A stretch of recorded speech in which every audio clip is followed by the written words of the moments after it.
সকল ছাত্রছাত্রীদেরকে আবার ওয়েলকাম জানাই। বাংলা টিউটর ইউটিউব চ্যানেলের পক্ষ থেকে বলছি। আজকে ডিএলএড এর প্রথম বর্ষের যারা পরীক্ষা দিচ্ছ 2026-এ অর্থাৎ 2025-27 ব্যাচ, তোমাদের জন্য আজকের এই ভিডিওটি পরিবেশন আমাদের চ্যানেলের পক্ষ থেকে।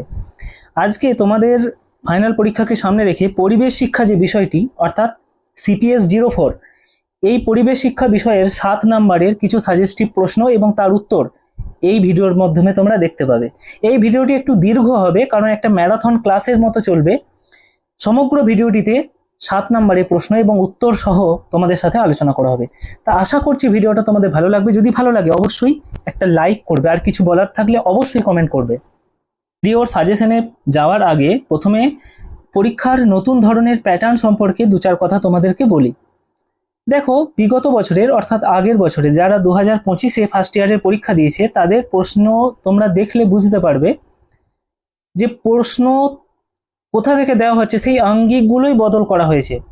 আগে কি হতো, ডিএলএড পরীক্ষায় কিছু প্রশ্ন সাজেস্টিভ দেখে গেলেই তার মধ্যে থেকেই প্রশ্ন চলে আসতো এবং সবাই ভালোভাবেই লিখতো এবং ভালোই রেজাল্ট হয়ে যেত। কিন্তু বিগত বছর দেখছি প্রশ্নের ধরন কিন্তু বদলেছে। যেমন পরিবেশ শিক্ষার আজকে আলোচনা করছি, এই পরিবেশ শিক্ষার প্রশ্নটা বিগত বছরে তোমরা যদি দেখে থাকবে ওখানে তড়িৎ বিশ্লেষণ, শব্দ অর্থাৎ কিছু সায়েন্টিফিক অর্থাৎ ফিজিক্স যে ভৌতবিজ্ঞান তার প্রশ্ন তুলে দেওয়া হচ্ছে। সূত্রগুলি বলো, এগুলো নিয়ে ব্যাখ্যা করো, ক্লাসে কিভাবে এগুলো পড়াবে। অন্যান্য সাবজেক্টেও সেরকম হয়েছে, পরিবেশের আজকে যেহেতু আলোচ্য তাই পরিবেশে আমি বললাম। তাই কমন পাওয়ার এই যে বিষয়টা, এটা থেকে আমি তোমাদের বলবো যে একটু টেক্সট বইগুলোকেও কিন্তু ভালোভাবে পড়বে। পরীক্ষায় প্রশ্ন কি ধরনের আসতে পারে সেই ধরার চেয়ে আমরা কিন্তু এই সাজেশনটা বানিয়েছি। এই সাজেশনটার অর্থ এটা নয় যে এই প্রশ্নগুলোই আসবে 100%, এটা না। তবে এটা তোমরা এই ম্যারাথন ক্লাস করে গেলে এবং পড়ে গেলে এখান থেকে অনেকটা প্রশ্নের উত্তরই তোমরা করতে পারবে। কিছু মাথায় থাকবে তোমাদের যেগুলো তোমরা লিখতে পারবে। তো আশা করছি তোমাদের পরীক্ষা ভালো হবে, সেই উদ্দেশ্য নিয়ে আমরা এটা করেছি। তো আর কথা না বাড়িয়ে এবার সাজেশনে চলে যাওয়া হোক। পরিবেশ শিক্ষার 7 নম্বরের যে কোয়েশ্চেন আসে, 2টি উত্তর লিখতে হয়। সেই সাজেশনে প্রথমে দেখো, জৈব বৈচিত্র্য কথাটির কি অর্থ, জৈব বৈচিত্র্য বিনষ্ট হওয়ার কারণগুলি ব্যাখ্যা করো। ভূমিকা দেবে যে পৃথিবীতে বিভিন্ন ধরনের উদ্ভিদ, প্রাণী, অণুজীব ও তাদের বৈচিত্র্যময় প্রজাতির সমন্বয়ে যে জীবজগৎ গড়ে উঠেছে তার যে বৈচিত্র্যতা, সেই বৈচিত্র্যকেই বলে জৈব বৈচিত্র্য। অর্থাৎ জীবের মধ্যে যে ভ্যারাইটি। জৈব বৈচিত্র্য কথার অর্থ কি? জৈব শব্দের অর্থ জীব সম্পর্কিত এবং বৈচিত্র্য শব্দের অর্থ ভিন্নতা। অর্থাৎ পৃথিবীতে বিদ্যমান বিভিন্ন উদ্ভিদ, প্রাণী, অণুজীব তাদের প্রজাতি ও বাস্তুতন্ত্রের মধ্যে যে ভিন্নতা বা বিভিন্নতা বা বৈচিত্র্যতা দেখা যায় তাকেই জীব বৈচিত্র্য বলা হয়। জীব বৈচিত্র্যকে প্রধানত 3টি স্তরে বোঝানো যেতে পারে। একটা হচ্ছে জিনগত বৈচিত্র্য, প্রজাতিগত বৈচিত্র্য, বাস্তুতান্ত্রিক বৈচিত্র্য। জিনগততে কি আছে না, একই প্রজাতির বিভিন্ন জীবের মধ্যে জিনগত একটা পার্থক্য হতে পারে। যেমন ধরো ছাগল একই প্রজাতির কিন্তু বিভিন্ন ছাগলের আবার ভ্যারাইটি হয়। কুকুর একই প্রজাতির কিন্তু কুকুরেরও আবার দেখবে ল্যাব্রাডর বা বিভিন্ন আরো কুকুরের ভ্যারাইটি আছে। এটাকে বলা হয় জিনগত ভ্যারাইটি। প্রজাতিগত যে বৈচিত্র্য, বিভিন্ন প্রজাতির উদ্ভিদ প্রাণীর পার্থক্য, সেটা একটা। বাস্তুতান্ত্রিক, বিভিন্ন ধরনের বাস্তুতন্ত্রের বৈচিত্র্য, যেমন বনের বাস্তুতন্ত্র আলাদা হয়, মরুভূমির আলাদা হতে পারে, জলাভূমির আলাদা হতে পারে। এবার জীব বৈচিত্র্য বিনষ্ট হওয়ার কারণ কি? আমাদের এই সমাজে জীব বৈচিত্র্য আগের থেকে অনেক বিনষ্ট হচ্ছে কেন? প্রথম হচ্ছে বনভূমি ধ্বংস। তোমরা সকলেই জানো এটা, যে কৃষিকাজের, বসতি স্থাপন, রাস্তাঘাট, শিল্প এসব করার জন্য প্রচুর বন কেটে ফেলা হচ্ছে, অরণ্য কেটে ফেলা হচ্ছে, যার ফলে বহু প্রাণী, বহু উদ্ভিদ, বহু এমন দুর্লভ প্রাণী যাদের বাসস্থান নষ্ট হচ্ছে, তো তারা এই পৃথিবী থেকে বিলুপ্ত হচ্ছে। বাসস্থান ধ্বংস ও খণ্ডীকরণ, মানুষের বিভিন্ন উন্নয়নমূলক কাজের ফলে জীবদের স্বাভাবিক বাসস্থান ছোট ছোট অংশে বিভক্ত হয়ে যায়। এতে তাদের খাদ্য ও প্রজননের সমস্যা দেখা দিচ্ছে। অতিরিক্ত শিকার ও জীব সংগ্রহ, অতিরিক্ত শিকার, মাছ ধরা, বন্যপ্রাণী, বিরল উদ্ভিদ গ্রহণ, এই সব নানা রকম সমস্যাতে বিভিন্ন প্রজাতির সংখ্যা দ্রুত কমে যাচ্ছে। দূষণ, বায়ু দূষণ, মাটি দূষণ, জল দূষণ জীবজগতের এই স্বাভাবিক পরিবেশকে নষ্ট করছে। শিল্পের বর্জ্য পদার্থ, কীটনাশক, প্লাস্টিক প্রভৃতি নিয়ে নানা দূষণ একটা বৈচিত্র্যের ক্ষতিকর প্রভাব ফেলছে। জলবায়ু পরিবর্তন, বিশ্ব উষ্ণায়নের ফলে তাপমাত্রা ও বৃষ্টিপাতের ধরন পরিবর্তন হচ্ছে। এর ফলে অনেক জীবের স্বাভাবিক বাসস্থান ও জীবনচক্র ব্যাহত হচ্ছে। বিদেশি বা অগ্রাসী প্রজাতির বিস্তার, কোনো অঞ্চলের বহিরাগত প্রজাতির প্রবেশ করে স্থানীয় প্রজাতির খাদ্য বাসস্থানের উপর প্রতিযোগিতা সৃষ্টি করলে স্থানীয় প্রজাতি ক্ষতিগ্রস্ত হচ্ছে। অতিরিক্ত প্রাকৃতিক সম্পদের ব্যবহার, জল, বনজ সম্পদ, মৎস্য, অন্যান্য প্রাকৃতিক সম্পদের অতিরিক্ত ব্যবহার এই জীববৈচিত্র্যের ভারসাম্যকে নষ্ট করছে। উপসংহারে কি লিখবে? জীববৈচিত্র্য সম্পর্কে অল্প লিখে নেবে, এখান থেকে তোমরা দেখে নেবে। উপসংহারগুলো আমি বলছি না, কারণ ভিডিওটা এমনিই দীর্ঘ হবে, তাই এগুলোকে আর আলোচনা করছি না। এবার দেখো দ্বিতীয় যে 7 নম্বরের প্রশ্ন সাজেস্টিভ, দেখে যেতে পারো। উৎপত্তি অনুযায়ী পৃথিবীর শিলাসমূহকে প্রধান কয়টি ভাগে ভাগ করা যায় ও কি কি? প্রত্যেকটি ভাগ সম্পর্কে সংক্ষেপে করো। শিলা হলো পৃথিবীর একাধিক খনিজ পদার্থের সমন্বিত একটি প্রাকৃতিক কঠিন পদার্থ, যা পৃথিবীর ভূত্বকের অন্যতম প্রধান উপাদান। উৎপত্তি বা গঠন অনুযায়ী পদ্ধতি অনুযায়ী শিলাকে প্রধান 3টি ভাগে ভাগ করা হয়। একটা হচ্ছে আগ্নেয় শিলা, ভূ অভ্যন্তরে উত্তপ্ত গলিত পদার্থ বা ম্যাগমা ভূপৃষ্ঠের অভ্যন্তরে বা বাইরে এসে ঠান্ডা হয়ে কঠিন শিলায় পরিণত হয়, একে আগ্নেয় শিলা বলে। এর বৈশিষ্ট্য, এটি পৃথিবীর সব থেকে প্রাথমিক শিলা, সাধারণত স্তরবিহীন ও কঠিন, কারণ এটা তরল থেকে কঠিনে পরিণত হয়, তাই কোনো স্তর থাকে না। এতে জীবাশ্ম দেখা যায় না। খনিজ পদার্থের পরিমাণ বেশি থাকে। গ্রানাইট, ব্যাসল্ট ইত্যাদি উদাহরণ। আগ্নেয় শিলার আবার 2 ধরনের, নিঃসারী শিলা এবং অন্তর্নির্মিত শিলা। এগুলো তোমরা লিখতে পারো যদি কেউ চাও।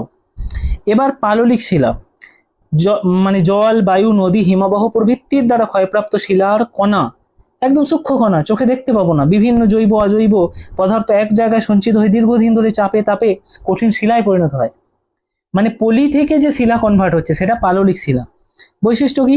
সাধারণত স্তরে স্তরে সঞ্চিত হয়, তাই এই শিলার মধ্যে স্তর দেখা যায়। এতে অনেক সময় উদ্ভিদ ও প্রাণীর জীবাশ্ম পাওয়া যায়, কারণ স্তরে স্তরে জমে জমে শিলাটা হচ্ছে, তো এর মাঝে কোনো জীব বা উদ্ভিদ যদি চাপা পড়ে যায়, তার সেই দেহাবশেষের ছাপ থেকে যায়। তুলনামূলকভাবে নরম প্রকৃতির, অধিকাংশ ক্ষেত্রে জলাশয় এবং সমুদ্রের তলদেশে থাকে। উদাহরণ বেলে পাথর, চুনা পাথর, স্লেট, এইগুলি। এবার রূপান্তরিত শিলা, পূর্বে গঠিত আগ্নেয় শিলা ও পাললিক শিলা ভূ অভ্যন্তরের প্রচণ্ড চাপ, তাপ এবং রাসায়নিক বিভিন্ন বিক্রিয়ার ফলে অন্য শিলাতে কনভার্ট হয়ে যায়। তখন সেই যে কনভার্সন বা যে পরিবর্তন হলো, এই পরিবর্তনটা কি বলা হয়? রূপান্তর। রূপান্তর কথা মানে কি? রূপের অন্তর, অর্থাৎ একরকম ছিল একরকম হয়েছে। বৈশিষ্ট্য, আগ্নেয় শিলার গঠন ও বৈশিষ্ট্যে পরিবর্তন ঘটে প্রচণ্ড তাপ চাপের প্রভাব এর প্রধান কারণে। অনেক ক্ষেত্রে এগুলি অত্যন্ত কঠিন ও দৃঢ় হয়। উদাহরণ চুনাপাথর, মার্বেল, বেলে পাথর, কোয়ার্টজাইট, কাদা পাথর, স্লেট। উদাহরণ। এবার উপসংহারটা তোমরা দেখে নেবে। এবার চলে যায় পরের প্রশ্ন, তুন্দ্রা শব্দের অর্থ কি? তুন্দ্রা অঞ্চলের ভাগগুলি লিখুন। এই অঞ্চলে উদ্ভিদ ও প্রাণীকুলের বিশদ বিবরণ আলোচনা করুন। পৃথিবীর শীতলতম প্রাকৃতিক উদ্ভিদ অঞ্চলের মধ্যে তুন্দ্রা অঞ্চল অন্যতম। অত্যন্ত কম তাপমাত্রা, দীর্ঘ শীতকাল এবং স্বল্পকালীন গ্রীষ্মকাল এই অঞ্চলের বৈশিষ্ট্য। তুন্দ্রা অঞ্চলে কি থাকে না? শীত প্রধান, প্রচুর শীত থাকে বছরের অধিকাংশ সময়। তুন্দ্রা শব্দের অর্থ কি? তুন্দ্রা শব্দটি রুশ ভাষা থেকে এসেছে। এর অর্থ হলো বৃক্ষহীন সমতল ভূমি। অত্যন্ত ঠান্ডা জলবায়ুর কারণে এই অঞ্চলে বড় গাছ জন্মাতে পারে না। তুন্দ্রা অঞ্চলের বিভাগ, তুন্দ্রা অঞ্চলটি আবার 2টি ভাগে ভাগ, একটা হচ্ছে আর্কটিক তুন্দ্রা, একটা হচ্ছে অ্যান্টার্কটিক তুন্দ্রা। এই ভাগগুলি, আর্কটিক তুন্দ্রা কোথায় থাকে না? উত্তর মেরুর চারপাশে, ইউরোপ, এশিয়া এইসব অঞ্চলে। আর দক্ষিণ মেরু অঞ্চলে থাকে অ্যান্টার্কটিক তুন্দ্রা। ঠিক আছে। তুন্দ্রা অঞ্চলে উদ্ভিদ কি কি থাকে? তীব্র বরফে ঢাকা মাটি, স্বল্প গ্রীষ্মকাল এবং জল নিষ্কাশনের সমস্যার কারণে এখানে বড় বড় গাছ জন্মাতে পারে না। শৈবাল বা লাইকেন, তুন্দ্রা অঞ্চলে প্রধান উদ্ভিদ হলো শৈবাল ও লাইকেন। অল্প সময়ে গ্রীষ্মকাল এগুলি দ্রুত বৃদ্ধি পায়। ঘাস, বিভিন্ন ধরনের ছোট ঘাস জন্মায়, এগুলি তৃণভোজী প্রাণীদের খাদ্য হিসেবে গুরুত্বপূর্ণ। ছোট গুল্ম, যেমন বামন উইলো, বামন বার্চ প্রভৃতি ছোট আকারের গুল্ম দেখা যায়। ক্ষুদ্র ফুলের উদ্ভিদ, গ্রীষ্মকালে বিভিন্ন ছোট ছোট ফুলের উদ্ভিদ জন্মায়, তবে তাদের জীবনকাল খুবই স্বল্প। উদ্ভিদের বিশেষ বৈশিষ্ট্য, উদ্ভিদ সাধারণত খর্বাকৃতি, শিকড় অগভীর, গাছপালা মাটির কাছাকাছি বৃদ্ধি পায়। অধিকাংশ উদ্ভিদের জীবনচক্র দ্রুত সম্পন্ন হয়ে যায়। তুন্দ্রা অঞ্চলের প্রাণী, তীব্র শীতের সঙ্গে অভিযোজন করতে পারে এমন প্রাণী এখানে বসবাস করবে, স্বাভাবিক। এখানে কি? ক্যারিবু এবং রেইনডিয়ার পাওয়া যায়, অর্থাৎ এই তন্দ্রাঞ্চলে গুরুত্বপূর্ণ তৃণভোজী প্রাণী লাইকেন, ঘাস প্রভৃতি খেয়ে বেঁচে থাকে। রেইনডিয়ার কি, এক ধরনের সাদা ভাল্লুক, দেখবে শ্বেত ভাল্লুক। তারপরে মেরু ভাল্লুক পাওয়া যায়, আর্কটিক অঞ্চলে মেরু ভাল্লুক পাওয়া যায়। প্রধানত এরা মাংসাশী এবং বরফ-ছেদি পরিবেশে বসবাস করতে পারে, সাদা রঙের ভাল্লুকগুলো। আর্কটিক শিয়াল, ঘন লোমের আবরণ দিয়ে প্রচন্ড ঠান্ডা থেকে এরা রক্ষা করতে পারে, এক ধরনের শিয়াল হয়। মস্কোয়াক্স, এদের শরীরে ঘন লোম থাকে, শীতের হাত থেকে এরা রক্ষা পারে। তারপর লেমিং, তুষার খরগোশ, বিভিন্ন পরিযায়ী পাখি এসব বাস করে এখানে তুন্দ্রাঞ্চলে। প্রাণীদের বিবরণ। উপসংহার তোমরা অবশ্যই দেখে নেবে, উপসংহার লিখবে। এরপরে চলে যাই পরের প্রশ্ন, স্থল দূষণ কাকে বলে? স্থল দূষণের প্রধান কারণগুলি ব্যাখ্যা করুন। তোমরা জানো স্থল বলতে কি, মাটি, তাহলে মাটির মৃত্তিকা দূষণ, সেটাকে ঘুরিয়ে প্রশ্নটা দিয়েছে স্থল দূষণ। এই বিষয়গুলোকেও কিন্তু তোমরা খেয়াল করবে, অনেক সময় প্রশ্নকে ঘুরিয়ে দেয়, একই প্রশ্ন একই উত্তর, কিন্তু প্রশ্নের কথাটাকে ঘোরানো হয়েছে, যার জন্য তুমি আর বুঝতে পারলে না। তো এটা দেখবে। পরিবেশের অন্যতম গুরুত্বপূর্ণ উপাদান হলো স্থল বা মাটি। মানুষের বিভিন্ন কার্যকলাপের ফলে স্বাভাবিক মাটির ভৌত রাসায়নিক জৈব বৈশিষ্ট্যগুলির পরিবর্তন ঘটলে পরিবেশের ভারসাম্য বিনষ্ট হয়, একেই স্থল দূষণ বলে। স্থল দূষণের সংজ্ঞা কি এটা দেখে নেবে, যে মানুষের বিভিন্ন কার্যকলাপ বা প্রাকৃতিক কারণে মাটির ক্ষতিকর পদার্থ জমাট হয়ে যখন মাটির মধ্যে জমাট হয়ে মাটির স্বাভাবিক গুণাবলীকে বিনষ্ট করছে, ক্ষমতাকে নষ্ট করছে, উদ্ভিদ প্রাণী ও মানুষের উপর ক্ষতিকর প্রভাব ফেলছে, তখন সেটা কি বলা হয়? স্থল দূষণ বা মাটি দূষণ। স্থল দূষণের প্রধান কারণ কি? শিল্প বজ্র, কারখানা থেকে নির্গত রাসায়নিক পদার্থ, ভারী ধাতু, ছাই, অন্যান্য বজ্র মাটিতে জমে গিয়ে মাটির গুণমান বিনষ্ট করে দেয়। কৃষিতে রাসায়নিক সার ও কীটনাশকের অতিরিক্ত ব্যবহার, অতিরিক্ত রাসায়নিক সার ব্যবহার, কীটনাশক, আগাছানাশক প্রভৃতি মাটিতে দেওয়ার ফলে ক্ষতিকর রাসায়নিক পদার্থ জমা হয় এবং সেটি মাটির উর্বরতাকে কমিয়ে দেয়। গৃহস্থলীর বজ্র, প্লাস্টিক, পলিথিন, কাঁচ, ধাতব বস্তু, খাবারের উচ্ছিষ্ট পদার্থ প্রভৃতি যেখানে সেখানে ফেলার ফলে দূষণ বৃদ্ধি পায়। প্লাস্টিক ও পলিথিন, প্লাস্টিক সহজে পচে না, দীর্ঘদিন মাটিতে পড়ে থাকে, মাটির স্বাভাবিক গঠন ও জল শোষণ ক্ষমতাকে ব্যাহত করে। পৌর নিকাশি বজ্র, শহর ও জনবসতির নোংরা আবর্জনা, অপরিশোধিত নিকাশি বজ্র মাটিতে ফেলা হলে বিভিন্ন জীবাণু ও বিষাক্ত পদার্থ মাটিতে মিশে যায়। খনন কার্য, কয়লা, লোহা, অন্যান্য খনিজ উত্তোলনের ফলে মাটির উপরিভাগের গঠন নষ্ট হয় এবং বিভিন্ন বজ্র পদার্থ মাটিতে জমা হয়। বনভূমি ধ্বংস, বন কেটে ফেলার মাটির উপরিভাগ সরাসরি বৃষ্টির জল ও বাতাসের সংস্পর্শে আসে, ফলে মাটির ক্ষয় বৃদ্ধি পায় এবং মাটির গুণমানও কমে যায়। হাসপাতাল ও চিকিৎসার বজ্র, সিরিঞ্জ, ব্যান্ডেজ, ওষুধের অবশিষ্ট এবং অন্যান্য চিকিৎসা সরঞ্জাম বজ্র নিষ্পত্তি না হলে মাটি দূষিত হয়ে যায়। স্থল দূষণ কমাতে বজ্র পৃথকীকরণ ও পুনর্ব্যবহার, জৈব সার ব্যবহার, রাসায়নিক সার, কীটনাশক এইসব নিয়ে একটা তোমরা উপসংহার লিখে দেবে। এরপর চলে যাই পরিবেশ বিজ্ঞানের বিভিন্ন স্তরের মূল্যায়ন পদ্ধতিসমূহ উদাহরণ সহ আলোচনা করুন। পরিবেশ বিজ্ঞানের বিভিন্ন স্তর, সেগুলির মূল্যায়নের পদ্ধতি উদাহরণ সহ আলোচনা করুন। পরিবেশ বিজ্ঞান শিক্ষার মাধ্যমে শিক্ষার্থীর পরিবেশ সম্পর্কে জ্ঞান অর্জনের পাশাপাশি পরিবেশের প্রতি সচেতনতা, মূল্যবোধ, দক্ষতা ও দায়িত্ববোধ অর্জন করে। তাই পরিবেশ বিজ্ঞানের মূল্যায়ন শুধু লিখিত পরীক্ষার মাধ্যমে না করে বিভিন্ন পদ্ধতিতে করা প্রয়োজন। কি কি সেই পদ্ধতি? পরিবেশ বিজ্ঞানের বিভিন্ন স্তরের মূল্যায়ন পদ্ধতি, যেমন জ্ঞানমূলক স্তরের মূল্যায়ন। এই স্তরে শিক্ষার্থীর পরিবেশ সম্পর্কিত তথ্য, এটা তথ্য হবে বানানটা, ধারণা ও বিষয়বস্তু সম্পর্কে জ্ঞান যাচাই করা হয়। পদ্ধতি কি? লিখিত পরীক্ষা, মৌখিক, এমসিকিউ প্রভৃতির মাধ্যমে। উদাহরণ, বায়ু দূষণের 2টি কারণ লেখো, এই ধরনের প্রশ্ন। অনুধাবনমূলক স্তরের মূল্যায়ন, এই স্তরে শিক্ষার্থী কোনো পরিবেশগত বিষয় কতটা বুঝেছে তা যাচাই করা হয়। ব্যাখ্যামূলক প্রশ্ন, কারণ ফল সম্পর্ক নির্ণয়, নিজের ভাষায় উত্তর লেখা ইত্যাদি। বন ধ্বংস হলে পরিবেশের কি সমস্যা হতে পারে, এগুলি। প্রয়োগমূলক প্রশ্ন, শিক্ষার্থী অর্জিত পরিবেশ জ্ঞান বাস্তবের পরিস্থিতি প্রয়োগ করতে পারছে কিনা তা দেখা হয়। প্রকল্প, সমস্যা সমাধান, ক্ষেত্র সমীক্ষা, ব্যবহারিক কাজ, বিদ্যালয়ে জল অপচয় বন্ধ করা যেমন একটা প্রশ্ন। দক্ষতা বা কৌশলগত মূল্যায়ন, পরিবেশ সম্পর্কিত কোনো কাজ শিক্ষার্থী বাস্তবে কতটা দক্ষতার সঙ্গে করতে পারছে তার মূল্যায়ন করা। পর্যবেক্ষণ, ব্যবহারিক কাজ, প্রদর্শন, শিল্পকর্ম ইত্যাদি। শিক্ষার্থী কিভাবে বিদ্যালয়ে বজ্র পদার্থকে পচনশীল ও অপচনশীল ভাবে আলাদা করতে পারছে, এই ধরনের প্রশ্ন। মূল্যবোধ ও মনোভাবের মূল্যায়ন, পরিবেশের প্রতি শিক্ষার্থীর দায়িত্ববোধ, সচেতনতা, আগ্রহ, ইতিবাচক মনোভাব গড়ে উঠেছে কিনা তা মূল্যায়ন করা হয়। পর্যবেক্ষণ, আচরণমূলক তালিকা, সাক্ষাৎকার, দলীয় কাজ, শিক্ষার্থী বিদ্যালয় পরিষ্কার রেখেছে কিনা, অযথা জল অপচয় করেছে কিনা তা পর্যবেক্ষণ করা। সৃজনশীলতার মূল্যায়ন, পরিবেশগত সমস্যা সম্পর্কে শিক্ষার্থী নতুন ও সৃজনশীল চিন্তা করতে পারছে কিনা তা নিয়ে মূল্যায়ন করা, যেমন পোস্টার তৈরি, দেওয়াল পত্রিকা, স্লোগান প্রভৃতি। প্লাস্টিক বর্জন, এই বিষয়ে পোস্টার তৈরি, উপসংহার দেখে নেবে। তারপরে প্রশ্ন, সক্রিয় গবেষণা কাকে বলে, এর সুবিধা ও অসুবিধাগুলি আলোচনা করো। শিক্ষাক্ষেত্রে শিক্ষককে বিভিন্ন সময়ে শিক্ষার্থীদের শেখার সমস্যা, শ্রেণীকক্ষের সমস্যা, শিক্ষণ পদ্ধতির সীমাবদ্ধতার সম্মুখীন হতেই হয়। নিজের কর্মক্ষেত্রে কোনো নির্দিষ্ট সমস্যা চিহ্নিত করে তার কারণ অনুসন্ধান এবং সমাধানের জন্য পরিকল্পিতভাবে যে গবেষণা করা হয় তাকে সক্রিয় গবেষণা বলা হয়।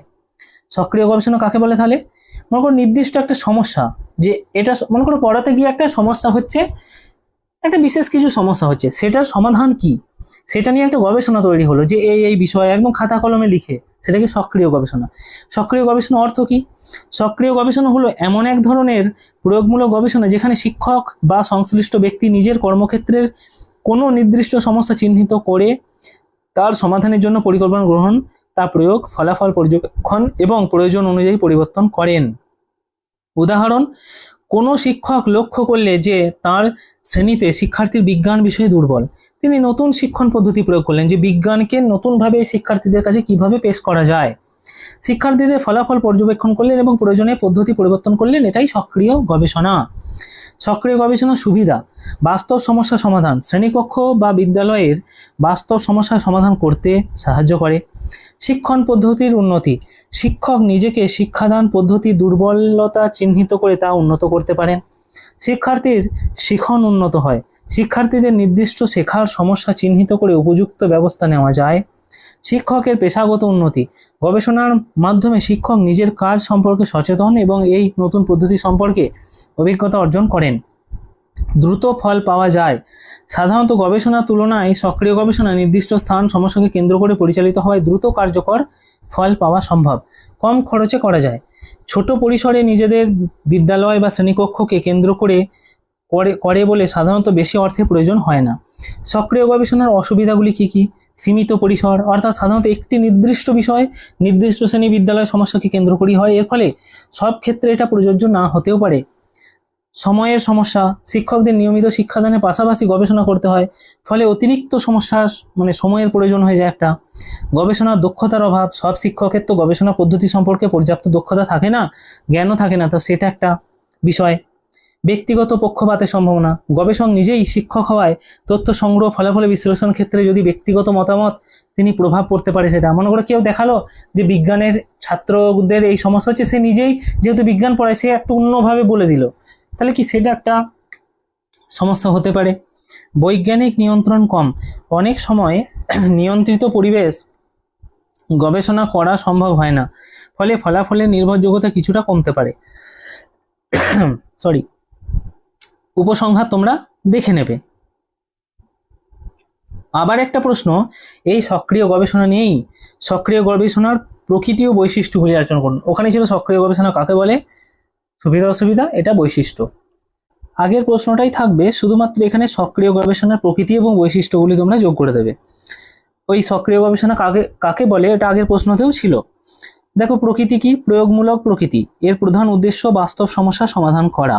সমস্যা কেন্দ্রিক, কোনো নির্দিষ্ট সমস্যা বা পরিস্থিতিকে কেন্দ্র করে গবেষণা পরিচালিত হয়, সাধারণত নির্দিষ্ট শ্রেণী, বিদ্যালয় বা শিক্ষাক্ষেত্রকে কেন্দ্র করে করা হয়। চক্রাকার প্রকৃতি, পরিকল্পনা, কাজ, পর্যবেক্ষণ ও প্রতিফলনের মাধ্যমে গবেষণা বারবার চলতে পারে বা চালাতে পারে। সহযোগিতামূলক প্রকৃতি, প্রয়োজনে শিক্ষক, শিক্ষার্থী এবং অন্যান্য শিক্ষাকর্মী একসঙ্গে অংশগ্রহণ করতেও পারেন। সক্রিয় গবেষণার বৈশিষ্ট্য কি?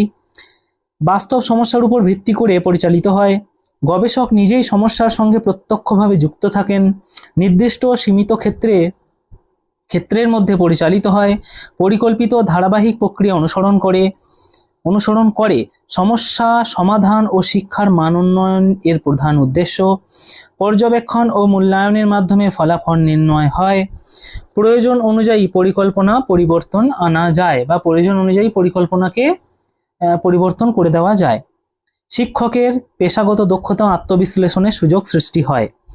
এরপরে চলে যাও, অনুশিক্ষণ চক্র কাকে বলে, এই চক্রের স্তরগুলি আলোচনা করুন। দেখো, শিক্ষক শিক্ষণের ক্ষেত্রে শিক্ষণ দক্ষতা অর্জনের শিক্ষার্থীর ছোট পরিসরে পাঠদান, পর্যবেক্ষণ, মতামত গ্রহণ, পুনরায় পাঠদানের ব্যবস্থা করা হয়। এই ধারাবাহিক প্রক্রিয়াটিকে অনুশিক্ষণ চক্র বলা হয়।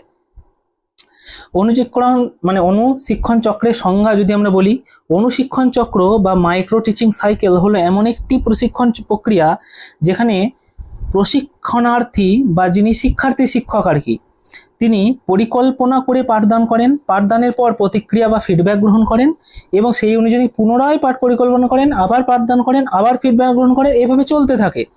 সহজভাবে বলা যায়, প্রথমে পরিকল্পনা, তারপর পাঠদান, তারপরে প্রতিক্রিয়া এবং পুনঃপরিকল্পনা, পুনঃপাঠদান, পুনঃপ্রতিক্রিয়া, এইভাবে চলতেই থাকে ক্রমাগত যে সার্কেলটা, সেটাকে বলা হয় অনুশিক্ষা চক্র। এবং অনুশিক্ষা চক্রের স্তরগুলি কি কি? অনুশিক্ষা চক্রের স্তর হচ্ছে পরিকল্পনা, প্রথম স্তর। প্রথমে প্রশিক্ষণার্থী নির্দিষ্ট একটি বিষয় শিক্ষণ দক্ষতা নির্বাচন করে স্বল্প সময়ের জন্য পাঠ পরিকল্পনা তৈরি করেন। পাঠদান, শিক্ষণার্থী নির্দিষ্ট সময়ের মধ্যে ছোট একটি দলকে নির্বাচিত বিষয়ের উপর পাঠদান করেন। প্রতিক্রিয়া গ্রহণ, পাঠদানের পর প্রশিক্ষক ও সহপাঠীরা প্রশিক্ষণার্থীর পাঠদান পর্যবেক্ষণ করে ভালো মন্দ মতামত দেন। এবং পুনঃপরিকল্পনা, প্রাপ্ত ফিডব্যাকের ভিত্তিতে প্রশিক্ষণার্থী আবার নিজের ভুল ত্রুটি সংশোধন করে আবার পাঠ পরিকল্পনার পরিবর্তন করেন।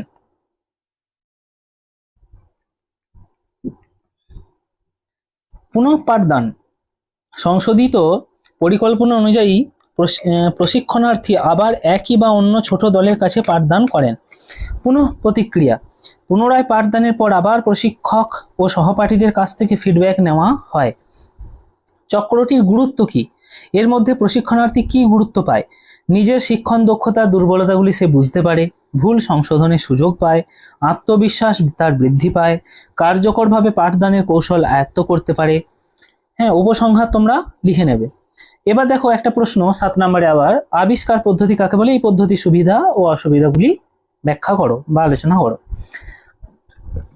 আধুনিক শিক্ষা ব্যবস্থায় শিক্ষার্থীকে শুধু তথ্য মুখস্থ করানো হয় না, বরং তাকে নিজে চিন্তা করতে, প্রশ্ন করতে, অনুসন্ধানের মাধ্যমে জ্ঞান অর্জন করতে উৎসাহিত করা হয়। এই ধারণার উপর ভিত্তি করেই আবিষ্কার পদ্ধতিটি গড়ে উঠেছে। আবিষ্কার পদ্ধতির সংজ্ঞা কি বা ডিসকভারি মেথড? এটি হলো এমন একটি শিক্ষণ পদ্ধতি যেখানে শিক্ষক সরাসরি কোনো বিষয়ের সম্পূর্ণ উত্তর না দিয়ে শিক্ষার্থীর বিভিন্ন প্রশ্ন, সমস্যা, তথ্য, কার্যক্রমের মাধ্যমে নিজের অনুসন্ধান করে নতুন ধারণা বা জ্ঞান আবিষ্কার করার সুযোগ দেন।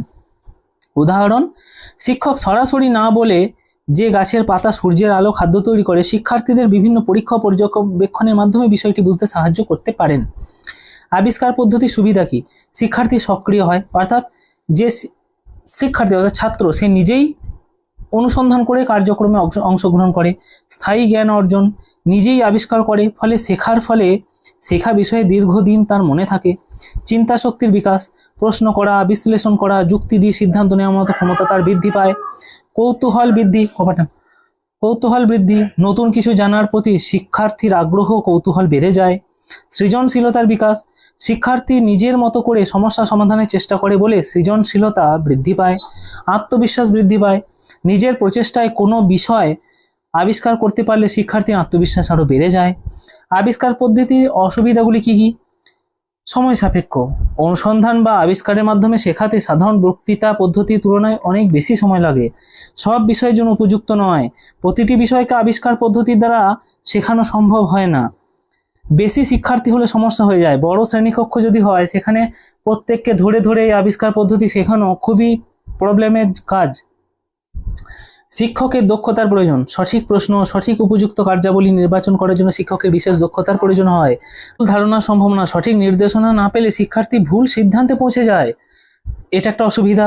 উপকরণের প্রয়োজন হতে পারে, পরীক্ষা বা অনুসন্ধান করার জন্য বিভিন্ন ধরনের উপকরণ প্রয়োজন হতে পারে। মনে করো কেউ আতস কাঁচ দিয়ে আগুন লাগতে পারে, এটা দেখাতে চাইছে, তাহলে কি তার কাছে আতস কাঁচ, আগুন লাগা সব কিছুর দরকার, তো সেসব না হলে তো তার দ্বারা আবিষ্কার পদ্ধতি সম্ভব নয়।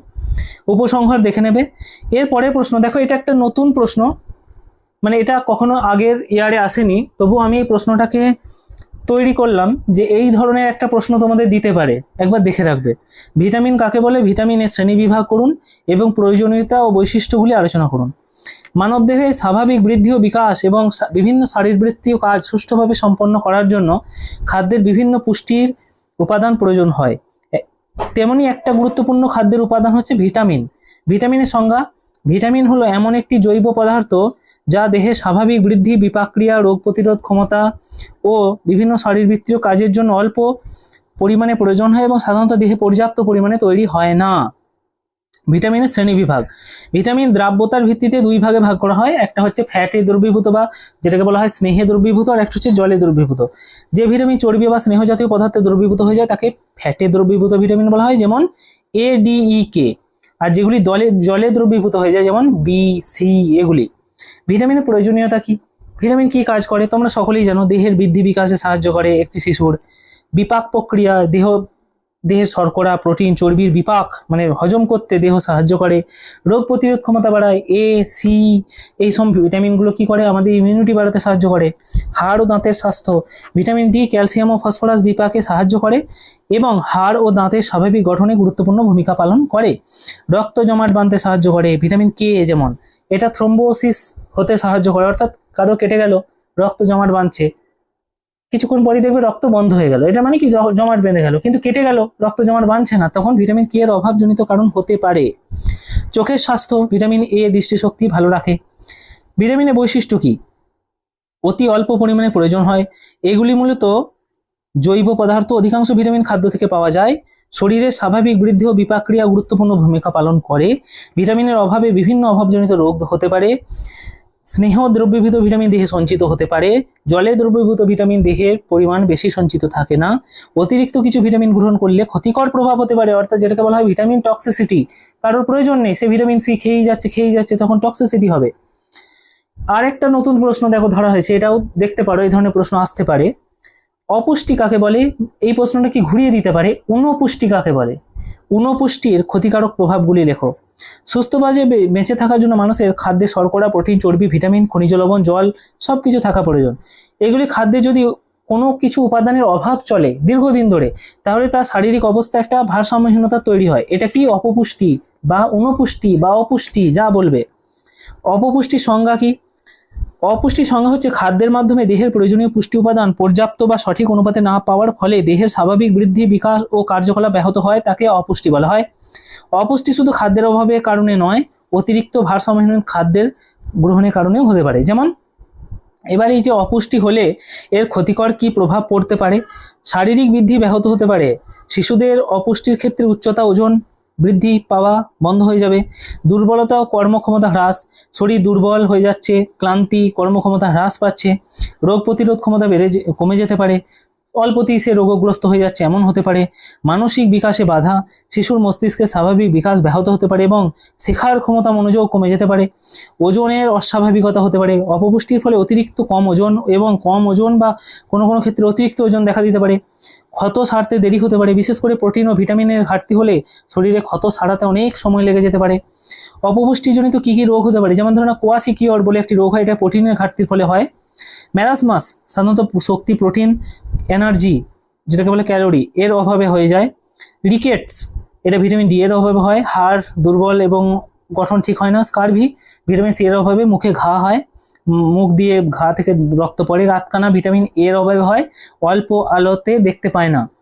বেরি রোগ হয় ভিটামিন B1 এর অভাবে, এই রোগ হতে পারে। দুর্বলতা, স্নায়ু সম্পর্কিত সমস্যা, তার হাত পা কাঁপছে, এরকম হতে পারে। তারপরে দেখো একটা প্রশ্ন, খুবই গুরুত্বপূর্ণ প্রশ্ন, ফ্রয়েবেলের পাঠ্যক্রম কি? পাঠ্যক্রম বা ফ্রয়েবেল পাঠ্যক্রম সম্পর্কে কি মত দিয়েছেন, বা ফ্রয়েবেলের মতে পাঠ্যক্রম কি, এরকম প্রশ্ন। পাঠ্যক্রম রচনা স্তরগুলি সংক্ষেপে বিবরণ দাও। জার্মান শিক্ষাবিদ ফ্রেডরিক ফ্রয়েবেল শিশুকেন্দ্রিক শিক্ষার অন্যতম গুরুত্ব প্রবক্তা। তিনি শিশুর স্বাভাবিক বিকাশ ও সক্রিয়তার উপর বিশেষ গুরুত্ব দেন। তার শিক্ষা দর্শনে খেলা ও কাজের মাধ্যমে শিক্ষা বিশেষ গুরুত্ব পায়। ফ্রয়েবেলের পাঠ্যক্রম: ফ্রয়েবেলের মতে শিশুর শিক্ষা তার স্বাভাবিক প্রবৃত্তি, আগ্রহ, ক্রিয়াশীলতা ও বিকাশের স্তর অনুযায়ী হওয়া উচিত। তার এই পাঠ্যক্রমে কেবলই বইভিত্তিক জ্ঞান নয়, বরং খেলা, নাচ, গান, ছড়া প্রভৃতি, হাতের কাজ প্রভৃতির মাধ্যমে শিশু শিক্ষার ব্যবস্থা করতে হবে। ফ্রয়েবেলের শিক্ষা ব্যবস্থায় উপহার পদ্ধতি, গিফটস এবং কাজ বাস্তবতায় বিশেষ গুরুত্ব পেয়েছে। পাঠ্যক্রম রচনা প্রধান স্তর শিশুর স্বাভাবিক বিকাশে আগ্রহ বিবেচনা। শিশুর বয়স, মানসিক বিকাশ, আগ্রহ, চাহিদা, সমস্যা বিবেচনা করতে হবে। বিষয় ও অভিজ্ঞতা নির্বাচন শিশুর দৈনন্দিন জীবন ও পরিবেশের সঙ্গে সম্পর্কযুক্ত বিষয় নির্বাচন করা হতে পারে। কাজ ও খেলার ব্যবস্থা শিশুকে খেলা, গান, ছড়া, অঙ্কন, হাতের কাজ, বিভিন্ন সৃজনশীল কাজে যুক্ত রাখা, যার মাধ্যমে সে শিখবে। প্রকৃতি পরিবেশের সঙ্গে পরিচয় প্রকৃতি পর্যবেক্ষণ, গাছপালা, প্রাণী, মাটি, জল ইত্যাদির মাধ্যমে শিশুকে বাস্তব অভিজ্ঞতা দেওয়া হয়। উপযুক্ত শিক্ষণ উপকরণ নির্বাচন ফ্রয়েবেলের গিফটস ও বিভিন্ন শিক্ষামূলক উপকরণের সাহায্যে শিশুকে শেখানো হয়।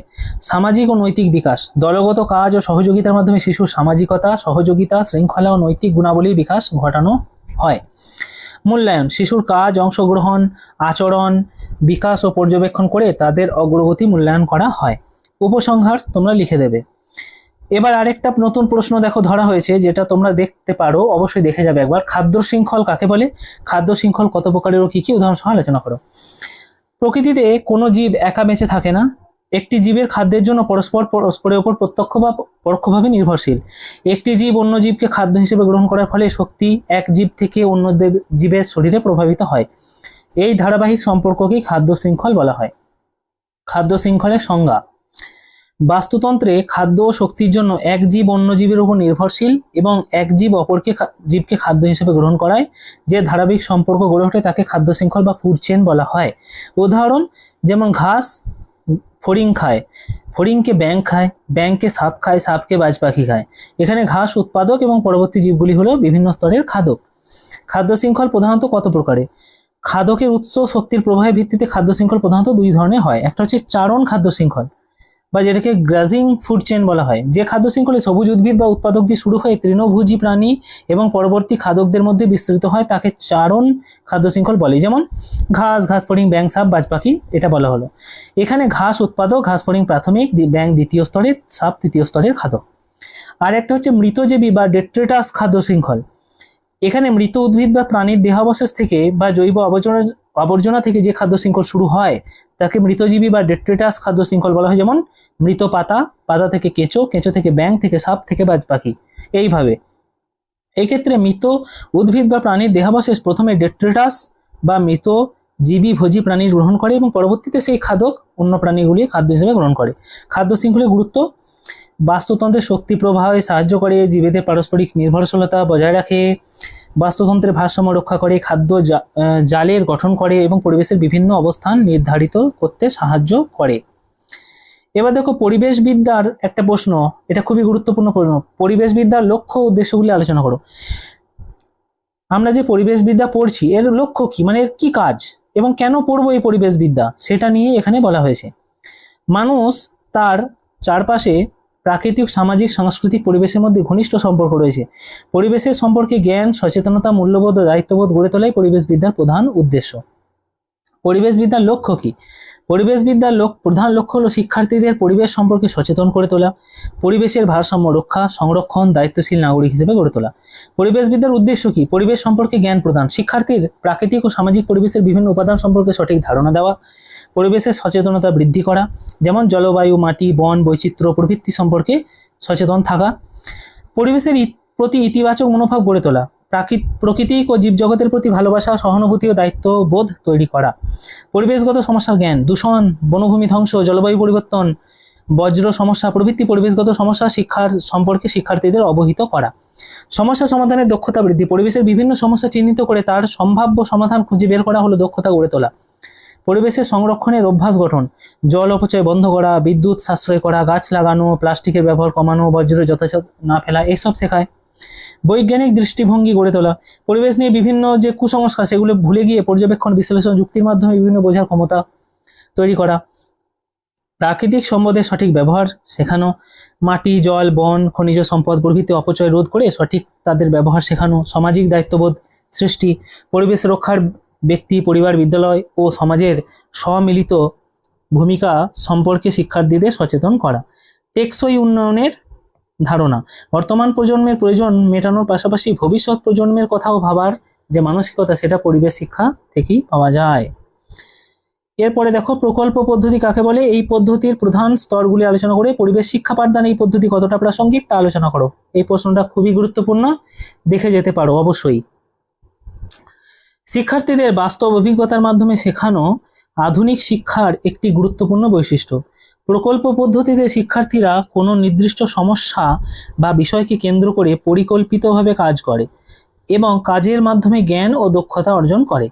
প্রকল্প পদ্ধতির সংজ্ঞা কি? প্রকল্প পদ্ধতি হলো এমন একটি শিক্ষণ পদ্ধতি যেখানে শিক্ষার্থীরা কোনো নির্দিষ্ট বিষয় উদ্দেশ্যকে নিয়ে শিক্ষকের নির্দেশনা ও সহযোগিতা বাস্তবিক কোনো কাজ পরিকল্পনা সম্পাদন মূল্যায়ন করে জ্ঞান অভিজ্ঞতা অর্জন করে। উদাহরণ, বিদ্যালয়ের বজ্র ব্যবস্থাপনা। বিষয় নিয়ে শিক্ষার্থীরা বিদ্যালয়ে কী ধরনের বজ্র তৈরি হয় তা সংগ্রহ করে বজ্রকে বিভিন্ন ভাগে ভাগ করে এবং বজ্র পদার্থকে ব্যবস্থাপনার একটি পরিকল্পনা করতে পারে। প্রকল্প পদ্ধতির বিভিন্ন স্তরগুলি কি কি? একটা হচ্ছে বিষয় বা সমস্যা নির্বাচন। প্রকল্প পদ্ধতি করতে গেলে একটা বিষয় নির্বাচন করতে হবে, সে আকর্ষণীয় বিষয় নির্বাচন করে যে কি নিয়ে বলবো। পরিকল্পনা প্রণয়ন, কিভাবে কাজটি করা হবে, কার দায়িত্ব থাকবে, কি কি উপকরণ লাগবে, এগুলো। প্রকল্পের বাস্তবায়ন, পরিকল্পনা অনুযায়ী শিক্ষার্থীরা দলগতভাবে কাজ সম্পন্ন করবে, শিক্ষক প্রয়োজন অনুযায়ী নির্দেশনা দেবেন। তথ্য সংগ্রহ বিশ্লেষণ, পর্যবেক্ষণ, সাক্ষাৎকার, ক্ষেত্র সমীক্ষা ইত্যাদির মাধ্যমে তথ্য সংগ্রহ করে তা বিশ্লেষণ করা হয়। ফলাফল উপস্থাপনা, শিক্ষার্থীরা তাদের কাজের ফলাফল প্রতিবেদন, চার্ট, পোস্টার, মডেল, মৌখিক উপস্থাপনার মাধ্যমে প্রকাশ করবেন। মূল্যায়ন, প্রকল্পের কাজ, অংশগ্রহণ, ফলাফল, শিক্ষার্থীদের অর্জিত জ্ঞান দক্ষতা মূল্যায়ন করবে। প্রতিবেদনের প্রস্তুতি, সম্পূর্ণ প্রকল্পের উদ্দেশ্য, পদ্ধতি, সংগৃহীত তথ্য, ফলাফল ও সিদ্ধান্ত উল্লেখ করে প্রতিবেদন তৈরি হয়। পরিবেশ শিক্ষা পাঠদানকালে প্রকল্প পদ্ধতির প্রাসঙ্গিকতা, মানে পরিবেশ শিক্ষা যদি কাউকে পাঠদান করা হয় সেখানে প্রকল্প পদ্ধতি কতটা কার্যকর হবে সেটা নিয়ে। বাস্তব অভিজ্ঞতা প্রদান, পরিবেশ শিক্ষা মূলত বাস্তবে পরিবেশের সঙ্গে সম্পর্কিত, তাই প্রকল্প পদ্ধতির মাধ্যমে শিক্ষার্থীরা সরাসরি পরিবেশের সঙ্গে জানতে পারে। পরিবেশ সচেতনতা বৃদ্ধি পায়, জল সংরক্ষণ, বৃক্ষরোপণ, বজ্র পদার্থ ব্যবস্থাপনা ইত্যাদি প্রকল্প শিক্ষার্থীদের প্রকল্প করলে পরিবেশ সম্পর্কে তারা সহজেই বুঝতে পারে। সমস্যা সমাধানের দক্ষতা, পরিবেশগত সমস্যা চিহ্নিত করে তার সমাধান খোঁজার সুযোগ পাওয়া যায়। দলগত কাজের অভ্যাস তৈরি, পরিবেশ সংরক্ষণ সমষ্টিগত উদ্যোগের প্রয়োজনে প্রকল্পের মাধ্যমে সহযোগিতার মানসিকতা গড়ে ওঠে। স্থানীয় পরিবেশ সম্পর্কে জ্ঞান, নিজেদের বিদ্যালয়, গ্রাম, এলাকা পরিবেশ সম্পর্কে তার জ্ঞান জন্মায়। পরিবেশ বান্ধব অভ্যাস গড়ে ওঠে, গাছ লাগানো, প্লাস্টিক বর্জন, জল অপচয় রোধ প্রভৃতি তৈরি হয়। উপসংহার তোমরা দেখবে।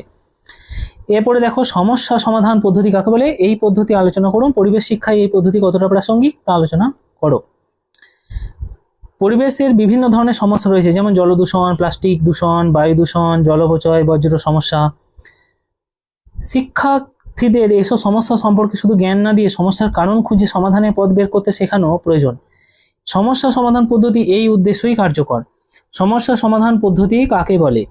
কোনো নির্দিষ্ট সমস্যা চিহ্নিত করে তার কারণ অনুসন্ধান, তথ্য গ্রহণ, সম্ভাব্য সমাধান নির্ধারণ, উপযুক্ত সমাধান প্রয়োগ এবং ফলাফল যাচাইয়ের মাধ্যমে যে শিক্ষণ পদ্ধতিতে শিক্ষার্থী জ্ঞান অর্জন করে তাকে সমস্যা সমাধান পদ্ধতি বা প্রবলেম সলভিং মেথড বলা হয়। উদাহরণ, বিদ্যালয়ে প্রচুর জল অপচয় হচ্ছে, শিক্ষার্থীরা সমস্যাটি চিহ্নিত করে অপচয়ের কারণ খুঁজে বের করে এবং জল অপচয় কমানোর ব্যবস্থা গ্রহণ করতে পারে।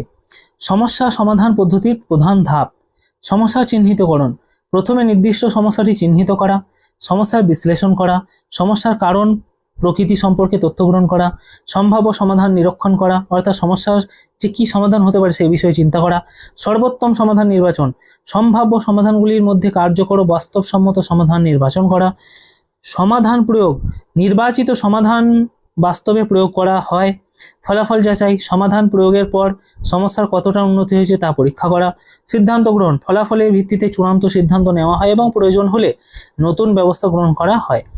পরিবেশ শিক্ষার সমস্যা সমাধান পদ্ধতির প্রাসঙ্গিকতা কতটা? বাস্তবে পরিবেশগত সমস্যা বোঝা যায় শিক্ষার্থীর নিজের এলাকায় বাস্তব পরিবেশগত সমস্যা জানতে পারে, সমস্যা সমাধানের দক্ষতা গড়ে ওঠে, পরিবেশগত সমস্যার কারণ বিশ্লেষণ ও সমাধান করার ক্ষমতা বৃদ্ধি পায়, পর্যবেক্ষণ ও চিন্তা শক্তির বিকাশ ঘটে, শিক্ষার্থীরা পর্যবেক্ষণ ও তথ্য সংগ্রহ যুক্তির মাধ্যমে সিদ্ধান্ত নিতে শেখে, পরিবেশ নিয়ে সচেতনতা তার বৃদ্ধি পায়, নিজেই সমস্যা সমাধানের করার ফলে পরিবেশের সম্পর্কে সচেতনতা তার বেড়ে যায়, দায়িত্ববোধ তৈরি হয়, নিজের বিদ্যালয় এলাকায় পরিবেশ রক্ষার প্রতি তার দায়িত্ব বাড়ে, দৈনন্দিন জীবনের সঙ্গে শিক্ষার সম্পর্ক তার তৈরি হয়, পাঠ্য বইয়ের বিষয় বাস্তব জীবনে পরিবেশের সঙ্গে তার যুক্ত করা যায়। গল্প কথন পদ্ধতি সুবিধা অসুবিধাগুলো আলোচনা করো। পরিবেশ শিক্ষা পাঠদানে এই পদ্ধতির গুরুত্ব আলোচনা করো। শিশুরা গল্প শুনতে ভালোবাসে। গল্পের মাধ্যমে জটিল বিষয়কে সহজ করে আনন্দদায়কভাবে শেখানো যায়। তাই প্রাথমিক স্তরে পরিবেশ শিক্ষার বিভিন্ন বিষয় বোঝানোর ক্ষেত্রে গল্পকথন পদ্ধতি অত্যন্ত কার্যকর। গল্পকথন পদ্ধতির অর্থ কী? গল্প, ঘটনা, চরিত্র, কাহিনীর মাধ্যমে শিক্ষার্থীদের কোনো একটি নির্দিষ্ট বিষয় ধারণা, মূল্যবোধ বা শিক্ষা প্রদান করার পদ্ধতিকে গল্পকথন পদ্ধতি বলা হয়। উদাহরণ, একটি গাছের আত্মকথা। এই গল্পের মাধ্যমে গাছের উপকারিতা, বৃক্ষরোপণ, বন সংরক্ষণ গুরুত্ব বোঝানো যায়। গল্পকথন পদ্ধতির সুবিধা কী? শিক্ষার্থীদের মনোযোগ আকর্ষণ করে। গল্প শুনতে শিশুরা স্বাভাবিক আগ্রহী, তাই মনোযোগ আকর্ষণ করলো। শিক্ষা আনন্দদায়ক হলো। গল্পের মাধ্যমে শেখানো হলে পাঠ একঘেয়ে হয় না এবং শিক্ষার্থীরা আনন্দের সঙ্গে শেখে।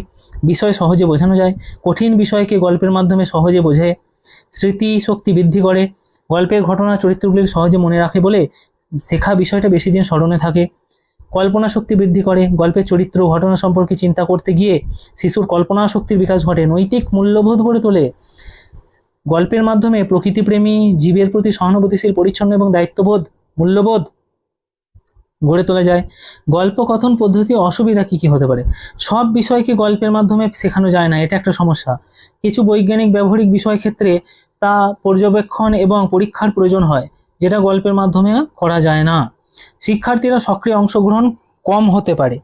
শুধু শিক্ষক গল্প বললে শিক্ষার্থীরা শ্রোতার ভূমিকায় সীমাবদ্ধ থাকতে পারে এবং তারা ক্লাসে উচ্ছৃঙ্খল হতে পারে, অর্থাৎ না শুনতেও পারে। সময় বেশি লাগতে পারে।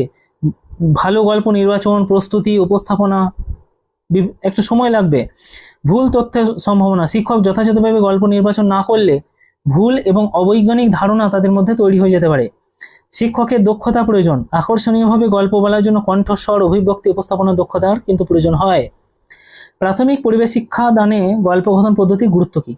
প্রকৃতির প্রতি ভালোবাসা সৃষ্টি, অর্থাৎ গাছপালা, নদী, পশু পাখি ইত্যাদি নিয়ে গল্প প্রকৃতির প্রতি শিশুটিকে ভালোবাসার একটা পরিবেশ তৈরি করে। পরিবেশ সচেতনতা বৃদ্ধি। দূষণ, বর্জ্য পদার্থ, বৃক্ষরোপণ, জল সংরক্ষণ ইত্যাদি বিষয়ে সচেতনতা বৃদ্ধি পায়। পরিবেশ বান্ধব আচরণ শেখায়। পরিচ্ছন্নতা, জল আশ্রয়, গাছের যত্ন ইত্যাদি অভ্যাসের গল্প শেখানো যায়। জীব বৈচিত্র্যের প্রতি সহানুভূতিশীল। পশু পাখি, অন্যান্য জীবের গল্পের মাধ্যমে জীবজগতের প্রকৃতি সহানুভূতিশীল তৈরি করা যায়। স্থানীয় পরিবেশের সঙ্গে সম্পর্ক স্থাপন। স্থানীয় গাছ, পুকুর, নদী, প্রাণী, মানুষের জীবন নিয়ে গল্প তৈরি করে শিক্ষার্থীদের নিজস্ব পরিবেশ সম্পর্কে শেখানো যায়। এই ছিল তোমাদের CPS 04 পরিবেশ বিদ্যার 7 নম্বরের সাজেশন। ভিডিও ভালো লাগলে অবশ্যই লাইক করতে ভুলবেন না।